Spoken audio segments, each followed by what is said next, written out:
here. And we're jumping right into it now. It seems like Hersh is starting with Pirates, while Yup is going with Fiora Pantheon. Woke, did you I mean, I assume you caught all of seasonals, since you're all up in the players' business right now, catching up on everyone's success. What do you think about this matchup, Woke? Let us know a bit of your thoughts. Well, generally, it's usually the aggro into path matchup is usually favorable for aggro, but with Fiora being a 4-4, this could change a lot of things. Also, Decimate being slower now would allow time for Fiora to actually get her win condition. What's this? A new flop. Yeah, absolutely. Well said.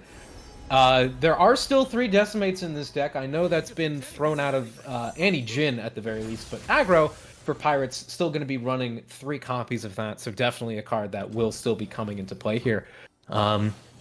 And as we're talking, we have 2 improvised units down on the board. Sir Hersh with the Fishwhack, it looks like, and Yup with the Sandworn Amulet. Yes, or as well, wielded by the Castaway and the Shepherd here on the respective sides, but there is Fiora that we were talking about. Currently, she's not going to do a whole bunch of things. She's going to sit around and watch as her Shepherd takes the fall and the elusive fish hits her Nexus, but now, next turn, she could try to get dandy with it. And I don't even know if we want to spend removal on her, right? Because we're trying to remove the Nexus instead of Fiora. So this fish may just bite the dust here. Absolutely. Gonna go for the Fervor to get that Nexus damage through instead of giving Fiora any chance at leveling. But she's going to respond with the single combat, and that's gonna go through. So yeah, Fiora getting the first cut in on her 4-level condition. I'm always up for a round. But also now being threatened by a gold card. Do we have an answer? I don't think no. This Fiora will just meet an early end here. We can play a second one. We have a second one in hand, but this is going to be tough. Or, well, losing the Fiora this quickly is going to feel awkward. It's not too bad if we consider that he has a fearsome weapon on hand, and none of these units can actually go against that unless they have unless they use their weapons. True. You could just go the route of making Fiora a very big stat line that you have to deal with. Definitely a route you could go for here, though. I feel like with Pirates aggro specifically, you maybe want to go on the route of that alternate win con, since it is easier than a lot of the other matchups in the current meta, at least. Yeah, for sure. But I mean, now the TF will be able to block her and the MF as well. We do have well, we don't actually have a couple of tools in our hand. We could play Eula, we could play the Fearsome Weapon, or Rally, but anything else? Campor is still in waiting line, and Eula right now also not the play we went to go for. We're just trying to get that Fiora going, I suppose. But the aggression from Sir Hersh is definitely something to not neglect here, because that Nexus is at 10 now, and without rolling lifesteal or finding those guiding touches, Yup will not be able to heal up otherwise. Absolutely. That Fervor also a potential threat. If you get your Hookmaster down, you can go for a Fervor into the Fiora if you want. Not sure if you'd want to, but you can also use that as a way to negate, again, her condition. Try and go for the same thing you did last time, and this time, Yup doesn't have any strikes that can come as a response to that. So definitely a good situation to be in for Hersh right now as you keep bringing that Nexus lower and lower down to the ground. And the Spell Shield on Fiora also, I'm not even sure if that was the call, because what kind of spells do we want to use for her, right? We said we can Fervor her, but we want to Fervor the Nexus. The Strike, the Make It Rain is not gonna kill her, and if we gave her Barrier this turn, we could have potentially tried to eat another unit and get the level up. So now the Spell Shield feels a bit redundant to me in this matchup. And, the Make It Rain would have popped the Barrier anyways if we were lucky and rolled it. But I feel like the Barrier may have been a more proactive choice here. And now Yup is sitting on a Spell Shielded Fiora that can now, I guess, do things. But I feel like Double Barrier would have done a different or a similar outcome here. Yeah, absolutely. The Fiora felt kind of useless in that initial attack, which is why you go for the goat there, lets you go for something, and then you don't waste the rally too, which is definitely never something you want to ever do if you can avoid it. Not going to attack with Eula. Not 100% sure about why. I don't see why you don't just go wide here and try and start threatening to bring down the enemy Nexus. Pirate's not exactly one known for blocking, and you can instead go for something like the Fervor to just negate that damage anyway, and still get damage to the Nexus on turns where you normally wouldn't. Maybe just trying to play it as safe as possible, you know, trying to keep all the blockers we can if anything crazy were to happen. But now Fiora is leveled, and that is, as you know, Woke said earlier, starting to become a bit of a threat. She's pretty big, she can heal up with all those gems in hand as well, so we may be looking at a Fiora win con if Hersh isn't fast enough on that Nexus damage. Yeah, you're in a bit of a weird spot for Hersh here, where if you open attack right now, you do have a situation where you feel probably pretty safe about, you know, not giving YUP a chance to block someone with Fiora. Although Fiora still can go into the tentacles right now if she wants to try and work towards that level up. She is only 2 strikes away, so she can theoretically get something on the defense here, and that guiding touch, well, suddenly everything I just said is completely moot, and now you can go for the Twisted Fate. Yeah, we are still going to be taking a little bit of damage here. Going down to 6, which is not a amazing spot. However, as you said, the Fiora will be able to be almost fully healed again with all those gems coming in. And will then next turn possibly be able to finish off the game. Campor at her assistance as well. It's looking tough for Hersh. But Fiora could see, we could be seeing one of those Fiora animations. Unless Hersh, you know, surrenders beforehand. Absolutely. You do have the Noxian Fervor to stall YUP one more turn, or you might just go for the lethal outright here, because might as well. We have enough gems. Oh yeah, we definitely have enough gems. And we don't have enough burn, so yeah. YUP is going to go for the lethal no Fiora animation in this case, but I guess, you know, in my heart, she still won us that game, as Woke said earlier, being the difference maker in the matchup and taking YUP to a 1-0 standing here. Do we have enough gems? What kind of question is that? Did you see how many gems just got played right there? I'm blinded by the reflection. Going for the Fervor anyway, just to make it look like a bit of a closer game, but game 1 going to go in favor of that Fiora Pantheon deck. So it would seem.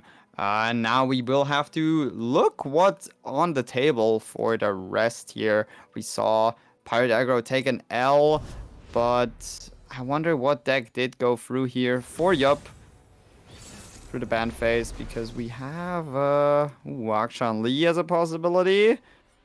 I'm not sure if we want to play against that, or Red Gwen. So no, I pulled up the wrong one. That's my bad. Going for the Akshan Lee though. Oh, there we have Akshan. Oh my god. Yeah, we do have Akshan turn 2. Not a tech token, so not the, you know, best case scenario, but still a very, very good case scenario here for YUP with that turn 2 Akshan and a Lee in hand as well. And Hersh is just going to go, you know, Hersh only knows one way, and it is face.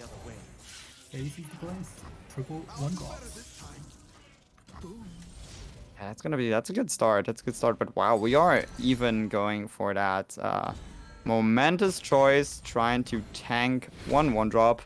Definitely necessary here, using the momentous, getting the Akshan progression, I suppose. But the hand, well, actually we could do. Oh, okay, that's a huge card though to find the lifesteal here of the Eye of the Dragon. Yeah, and now you can go for the Bloodletters, and now you'll be doubling up your momentous choices too, which will be very helpful in this matchup.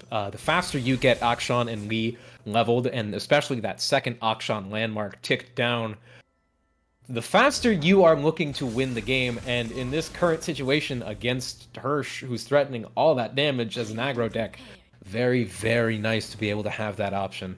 Wait. Why is he playing? Because we can play momentous choice if we were trying to. If the Castaway would have blocked here, we could have played momentous choice to saved. Save the I'm always up oh for a man, round or two. the little eye of the dragon. And now we're even going for that gold card. Wait a minute, doesn't that target? It does target the eye. Maybe trying to feign a make it rain here, I guess, or hope he draws one in the next few turns. It is going to scare out that momentous choice from Akshan. Does also give him the chance to be a blocker now for this upcoming turn. And there you go, he flips on turn 4. My lord. Oh, no, I get it. It does make sense because, yeah, if we went for a red card or any shenanigans like that, the Akshan would have survived because, you know, he would have leveled off anything this turn, really. Chances of Yup having something to save him were pretty big, but now we just get a stun. And with the lack of units that Yup is currently representing, only having 2 right now, this was an angle to once again go wider for Hersh. Unfortunately, it didn't play out the way he wanted to because, you know, the Akshan spell came through. But it was a good choice to just, you know, stun a blocker and try to go wider than your opponent. However, Akshan still kicking, the eye still kicking, and now the Vastine Disciple at their side, and a lifesteal is threatened. Absolutely would have been fantastic for Hersh if he drew the wonderful little make it rain there. That would have been a fantastic threat against this board of 1 health units. Now instead, might have to block something. Potentially, not by choice with that challenger on the Akshan. And yeah, this is just going the way of Yup very quickly. Not quite sure what you can do on Hersh's side here to try and start looking to get back in the game. The Eye of the Dragon constantly threatening that lifesteal too, just undoing your work as a pirate aggro deck. From Hersh, because he wasn't eyeing for the Zap Strafing into make it rain here. Oh, you mean we could have played Zapped? Ah, we could have played Zapped Strafen instead of the Mariah Warden. Try to draw a Make It Rain. Very good, very good. And yeah, now we have that Horde popped. We could get Spell Shields. We could get draws. We could get anything we wanted, really. And as we know, Sir Hersh is not currently in that position. He does have a Parts Made Whole to draw a bit more, getting a Kafi and Mirage on the board. But Lee Sin is here. Yes, go ahead. That 1-drop that from Mariah Warden, you can use it as a combat track now. The Parts Made Whole because of the +3. That's true. And you get the Twisted Fate off that. 1 more mana and you could have gone for that red card there. Although, obviously, Yup, definitely having answers to that red card. Pretty good block here, too. Gonna burn the Vastine Disciple to try and draw and look for something. Not gonna find a combat trick, though. No, we are just finding, well, blockers. We have spells. We have a lot of things. We're not even taking a single point of damage from this swing. So that is going to be looking quite unfortunate. Even healing on the swing, thanks to the Wuju style coming through, saving Akshan as well. Very nice, you know, roll on the unit from the Mariah Warden, as you said. But at the end, doesn't really make a difference because Yup is still in complete control of this game. And with the Lee Sin coming in next turn, the Absolver in hand, I'm not sure what's going to stop him. Yeah, no, I think this is probably about to go the way of Yup very quickly. Not even a great board for blocking here either. We'll see what the draws are. I have Nagake Boros could potentially bail you out. I'm not sure what Hersh has to try and stop this Lee Sin. Might be able to run into one of your Noxian Fervors and kill your units so the Dragon Rage doesn't go off. But other than that, I don't see too many other options to stop Yup from just winning straight out here. Yeah, for sure. We can try to go for the Fervor, but now the Lee Sin kick is happening. Both kicks, you know, the Strike and the Dragon's Rage. And their Absolver mana is up, so I think even if we deny this, we'll still die to just overwhelm Lee Sin and Absolver shenanigans. Yeah, so, no options coming out for Hersh either, so this is gonna be game. It's gonna be game 2. Once again, a quick 2-0 here in the second series of tonight. Looks like this may be a 2-0 heavy tournament, something we haven't had in a while, looking at a lot of these